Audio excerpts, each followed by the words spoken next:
Hey there. Today, I'm going to be talking about one of my favorite fight scenes, not just in any media ever, but in Red vs. Blue specifically. Because I've been telling my friends for years now that they need to watch this series based off of the story it tells, and because I know the last few videos I've put out, they generally haven't been able to watch because they don't keep up with the things I talk about, I'm going to try my hardest to make this video spoiler-free. So if you will, I'd like to briefly talk about what I think makes a memorable villain and why Sharkface within Season 9 of Red vs. Blue has stuck out to me for all these years.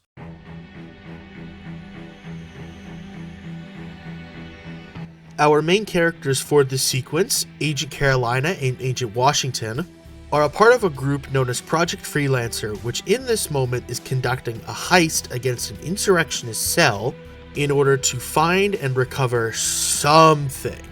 It doesn't matter what that something is, just in this moment, they found what they needed to and gotten it to the rendezvous point. Now they need to escape. But past the way out is a group of insurrectionists trying to break into the room, and once the smoke clears and Agent Carolina and Washington think they've defeated all the insurrectionists, who emerges from the smoke but a faceless dude with a flamethrower ready to meet their fight. So what I'm going to do is I'm going to play the entirety of that for you, and after that's done playing, we're going to go point by point and discuss the things I think are most memorable about this sequence. Please skip to this timecode on screen if you don't want to see the fight or have already seen it. Though if you haven't seen it, I'd recommend you just watch the entirety of it because it is so short.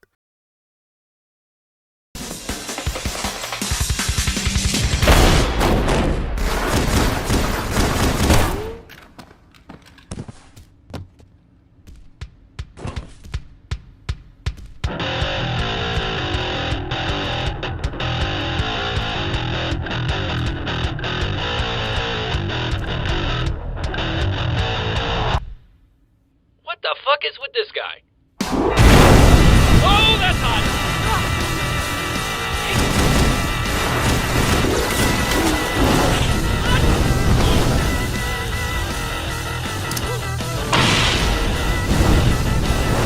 Gotcha. What the?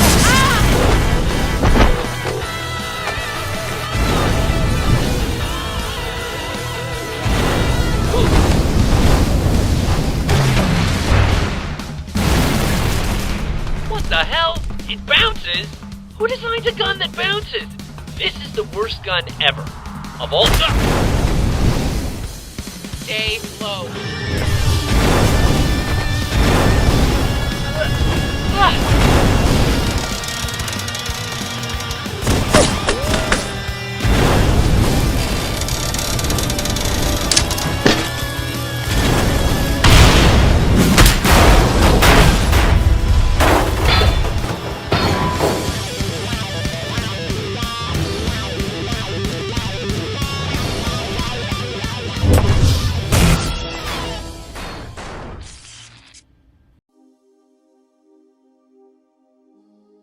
I'm gonna fangirl here for just a little bit of time.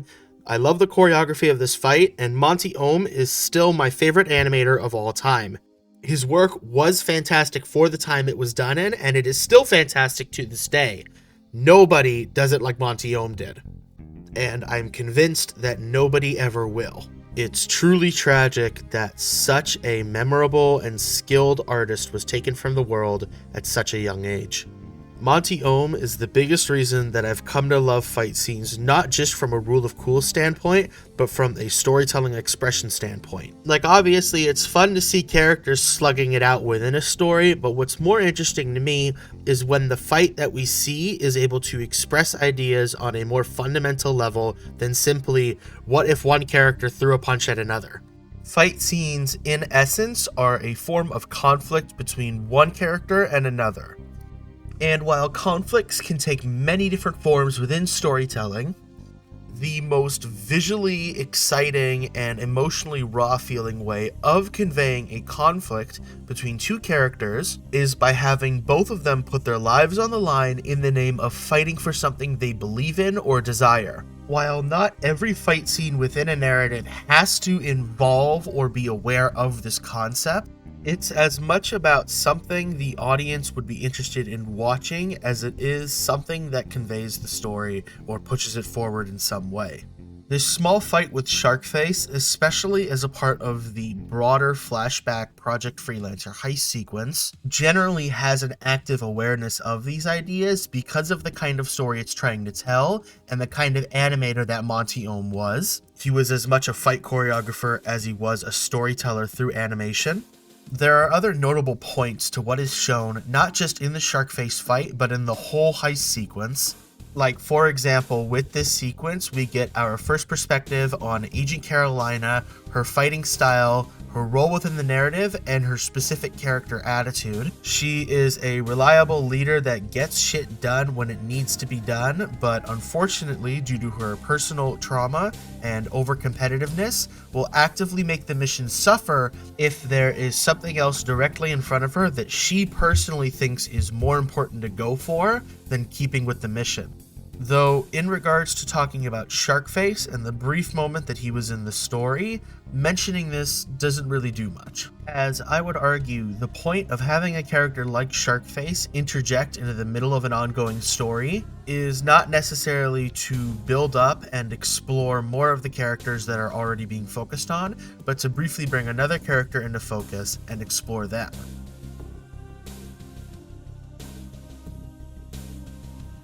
What I love about this brief fight against Sharkface is how he seems to grind the story to a halt just to occupy the focus of the main characters for a minute or two. As far as I'm concerned, there is no rulebook on how to create or present a compelling / memorable villain, but one thing you can do is make them walk their own walk, so to say. They walk to the beat of their own drum, and that can include, in part, almost bending the foundation / structure of the story to accommodate their presence. The first example that comes to mind, because it is the most recent example of something like this I've seen, is Genichi Sojo in Kagurabachi. We are used to villains introduced in the way he is, being a far-off goal that the main characters have to go to.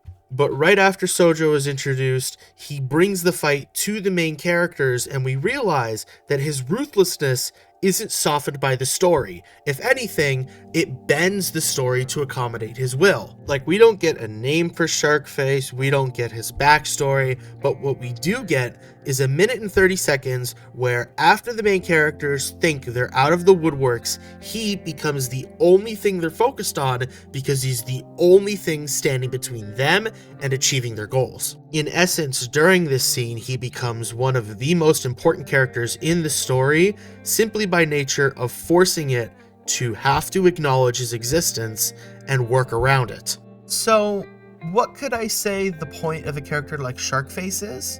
Well, I think the point of a character like Sharkface was to give Monty an excuse to animate a cool fight sequence in between story beats.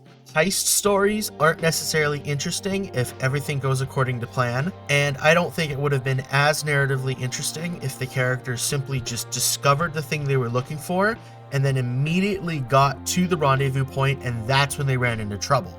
It is arguably more interesting and memorable to string together those sequences with another obstacle that comes before all the other ones. Hence, the point of a character like Sharkface. He's not even really a character as much as a narrative need made manifest in character form, but I love him all the same. Dude's got fucking aura. He's even got his own kick-ass theme.